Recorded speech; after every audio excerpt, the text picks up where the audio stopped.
ಇತ್ತೀಚೆಗೆ ತಾರಕ್ ತಮ್ಮ ಪತ್ನಿಯೊಂದಿಗೆ ಬೆಂಗಳೂರಿಗೆ ಬಂದಿದ್ದಾರೆ. ಇಲ್ಲಿ ವಿಜಯ್ ಕಿರಗಂದೂರು, ರಿಷಬ್ ಶೆಟ್ಟಿ ಮತ್ತು ಪ್ರಶಾಂತ್ ನೀಲ್ ಅವರನ್ನು ಭೇಟಿ ಮಾಡಿದ್ದಾರೆ.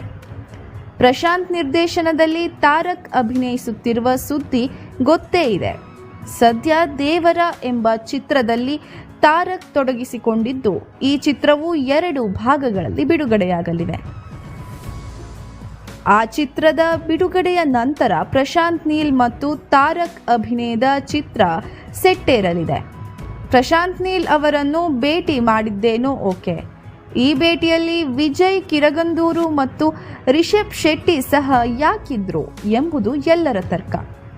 ರಿಷಬ್ ಶೆಟ್ಟಿ ಅಭಿನಯದ ಮತ್ತು ನಿರ್ದೇಶನದ ಕಾಂತಾರ 2 ಚಿತ್ರದಲ್ಲೇನಾದರೂ ತಾರಕ್ ಅಭಿನಯಿಸುತ್ತಿದ್ದಾರಾ ಅಥವಾ ಹೊಂಬಾಳೆ ಫಿಲ್ಮ್ಸ್ ನಿರ್ಮಿಸಲಿರುವ ಇನ್ಯಾವುದಾದರೂ ಹೊಸ ಚಿತ್ರದಲ್ಲಿ ಅವರು ಕಾಣಿಸಿಕೊಳ್ಳಬಹುದಾ ಎಂಬ ಪ್ರಶ್ನೆಯಂತೂ ಎಲ್ಲರನ್ನೂ ಕಾಡುತ್ತಿದೆ. ಆದರೆ ಈ ಪ್ರಶ್ನೆಗೆ ತಾರಕ್ ಆಗಲಿ ರಿಷಬ್, ವಿಜಯ್ ಕಿರಗಂದೂರು ಆಗಲಿ ಉತ್ತರ ನೀಡುವುದಕ್ಕೆ ಹೋಗಿಲ್ಲ.